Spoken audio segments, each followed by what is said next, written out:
Evet, Manavgat Plus ekranlarından herkese merhaba. Kadın Sağlığı programımızın ilk bölümüyle karşınızdayız. Yanımda çok değerli kadın hastalıkları ve doğum uzmanı operatör doktor Hüseyin Ziyaettin var. Hocam hoş geldiniz. Hoş bulduk. Nasılsınız? Teşekkür ederim. Öncelikle Manavgat Plus TV'ye ve sizlere çok teşekkür ederim. Hocam bugün konumuz menopoz. Tabii ben bir erkek olarak bu süreci yaşayan veya bilen biri değilim. Ancak bugün burada sadece bir elçi görevi göreceğim. Ekip olarak oturduk, Google verilerini taradık. Sosyal medyada kadınların en çok izlediği videoları inceledik ve size gelen mesajlara baktık. Hanımların merak ettiği, bazen doktora bile soramayıp çekindiği ama internete yazdığı ne varsa ben onların sesi olup o soruları sizlere yönelteceğim. İsterseniz en çok merak edilen o sorularla başlayalım. Tabii. Hocam şimdi ilk soruma geçeyim. Tanım ve belirtilere biraz bakalım. Bu bölümde mesela en temelden başlayalım. Bir kadın ben menopoza girdim diyebilmesi için adetinin ne kadar süre kesilmesi gerekir? Yani her adet kesilmesi de menopoz mudur? Şimdi her adet kesilmesi menopoz değildir elbette. Ama arzu ederseniz önce birkaç terimi açıklığa kavuşturayım.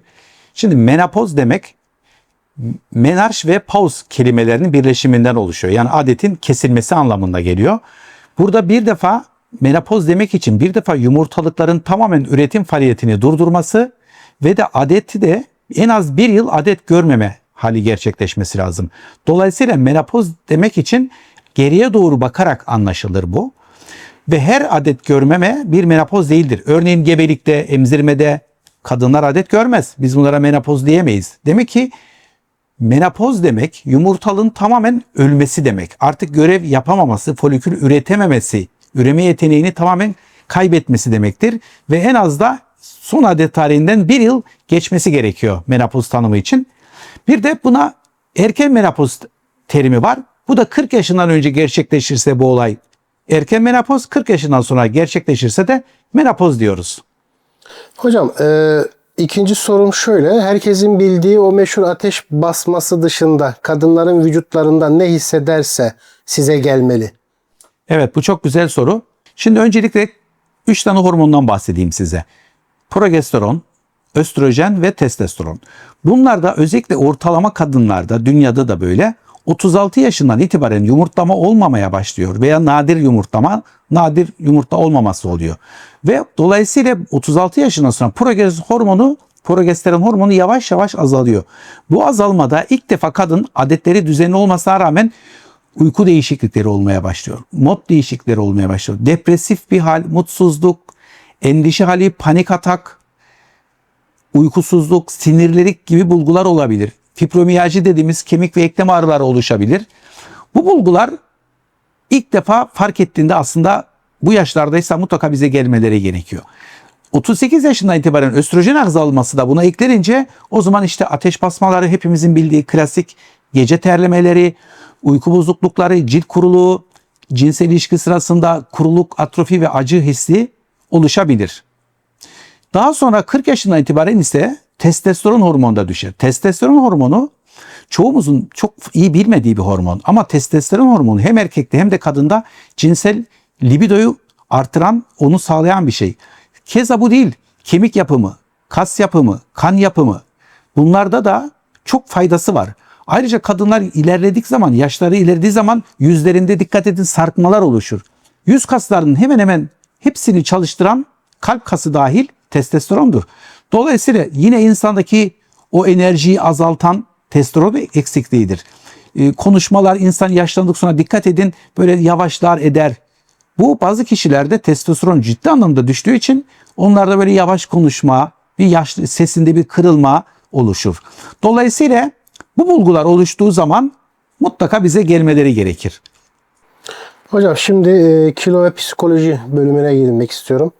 Hanımların en büyük korkusu menopoza girince su içsem yarayacak, şişme anlayacağım. Menopozda kilo almak kader mi? Bunu durdurmanın bir yolu yok mu? Güzel bir soru. Menopozda kilo almak tabii ki kader değil. Yalnız menopozda kilo alımının %80'i biyolojiktir, %20'si davranışsaldır. Bunu biraz açalım. Eğer insan zaten yaş aldık sonra bazal metabolizması yavaşlar. Bazal metabolizma nedir? Bazal metabolizma kişinin istirahat halinde uykuda harcadığı enerjidir ve insanın yaşı arttık sonra bir genç gibi değil harcadığı enerji azalır. Aslında insan yaşlandık sonra daha az yemeğe ihtiyaç duyar. Çünkü hareketi azalır, organları daha az enerji tüketir. Dolayısıyla ama biz ne yapıyoruz? 20 yaşında besleme tarzımızı 50'sinde de 60'ına devam ettiriyoruz. Bu bir. İkincisi 40 yaşından sonra daha çok bitkisel protein, bitkisel beslemeye ağırlık vermemiz gerekiyor. Çünkü bu enflamasyon yaratıyor. Aşırı et tüketimi veya bitkisel olmayan beslenme tarzı.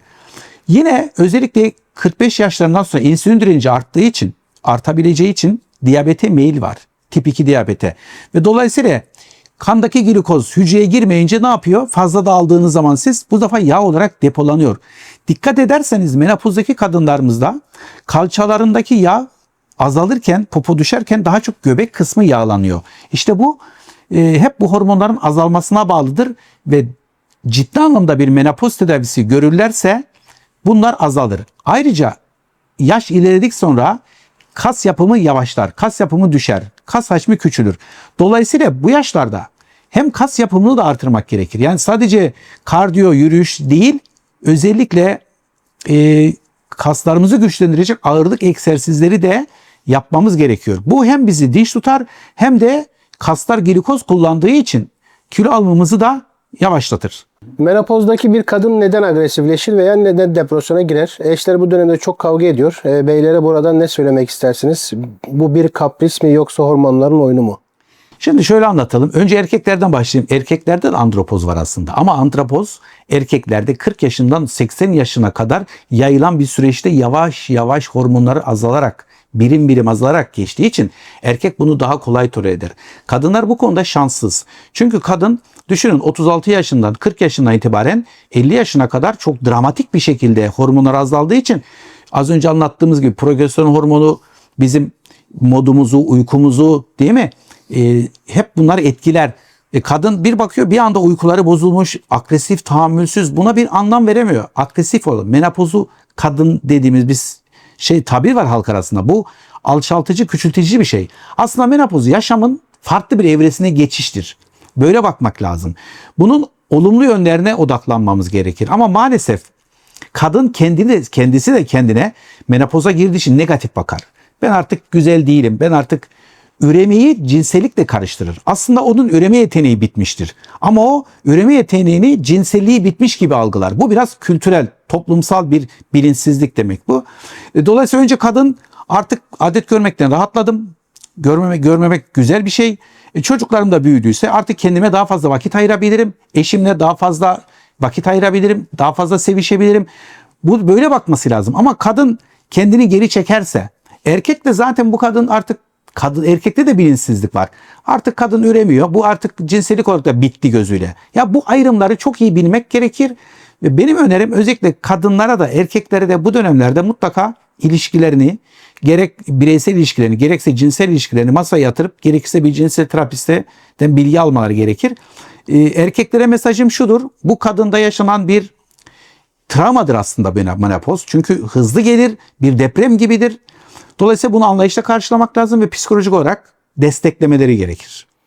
Hocam şimdi biraz da cinsellik dediniz. Ben de biraz cinsel ve tabu konularına girmek istiyorum ama 5. sorum aslında siz bir nevi cevapladığınız gibi. Belki burada biraz açabiliriz. Ben yine bir sorayım. Çünkü bunu açık sormam gerekiyor. Çünkü Google'da en çok da merak edilen ve sorulan sorulardan bir tanesi de buymuş. Menopozla birlikte kadının cinsellik hayatı biter mi? Cinsel isteksizlik mecburi bir son mu? Evet, az önce anlattığım gibi cinsellik bitmez. Ne kadında ne erkekte hayat boyu bitmez. Çünkü cinsellik aslında özgüvenin temel şartıdır. Aslında cinsellik yaşam enerjisinin ta kendisidir. Bir kişi çok başarılıysa neden insanlar gençliklerinde 50 yaşlarında 40 yaşlarında daha fazla üretkendirler? Aslında bu cinselliğin verdiği bir enerjidir. Cinsellik bir enerjidir. Üremeyle karıştırmamak lazım. Bizim Türk insanımızda özellikle kültürümüzde her zaman anne olmayı, baba olmayı kutsamışızdır biz. Halbuki bu çok kutsanacak bir şey değildir. Bütün canlılar hemen hemen %90'ı anne baba olabilirler. Ama bizim kültürel toplumumuzda kadının özellikle üremesi kutsanırken cinselliği hep bastırılmıştır.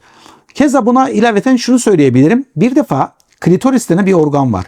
Bu menopozdan sonra tam 3 kat büyür. Bu ne demek? kadının aslında 3 kat daha fazla keyif alması demektir bu.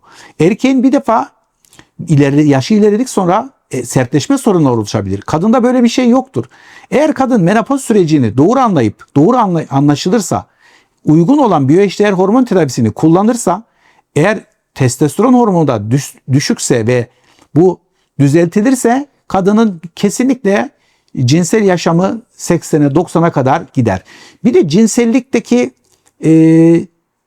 biz cinselliği biraz fiziksel anlamda anlıyoruz. Aslında bunun da biraz konuşulması lazım. Bu tabu olarak geçirilmesi lazım.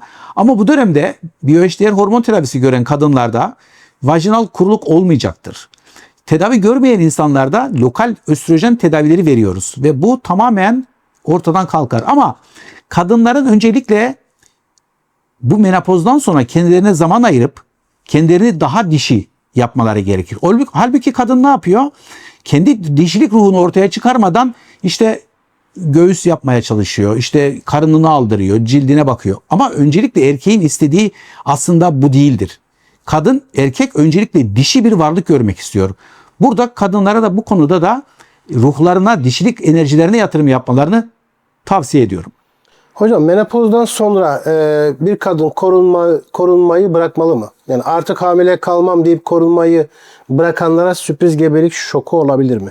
Çok sık görüyoruz bunu hocam. Bir defa hekime gittiklerinde, hekim siz menopoza giriyorsunuz dediklerinde bazen hekim bunu açıklamadığı için kendi kendilerine ben artık menopoza giriyorum, korunmama gerek yok. Hayır, hormon değerleri menopoza doğru gitse de, adetleri düzensizleşse de, yaşı belli bir 50 yaşında, 52 yaşında bile olsa bile bir kadın son adet tarihinden bir yıl geçene kadar korunmak zorundadır. Mutlaka korunmak zorundadır. Bir de bu yaşlarda bazı kadınlarda özellikle adet düzensizlikleri de olduğu için seyrek adet görme dahil gebe kaldıklarında bulguları da erken anlayamadıkları için maalesef kürtaj olma şansını da kaçırabilirler. Onun için mutlaka iyi korunmaları, iyi bir doğum kontrol yöntemlerini kullanmalarını şiddetle tavsiye ediyorum. Hocam şimdi tedavi ve korkularla alakalı sorulara geçiyorum. Evet. Yıllardır bir şehir hastanesi olduğunu düşünüyoruz. Evet. Menopoz için hormon ilacı kullanmak meme kanseri yapar diye bir söylem var. Bu doğru mu? Tedavi almaktan korkmalı mı hanımlar? Bu kesinlikle doğru değil. Bunun sebebi şu. Bundan 30 yıl önce, 25-30 yıl önce dünyada bir araştırma yapmaya başlamışlar. Fakat burada acaba verdiğimiz ilaçlar meme kanseri yapar mı?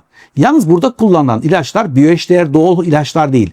Hocam biyoeşdeğer doğal ilaç dediğimiz nedir? Onu açıklayayım ben.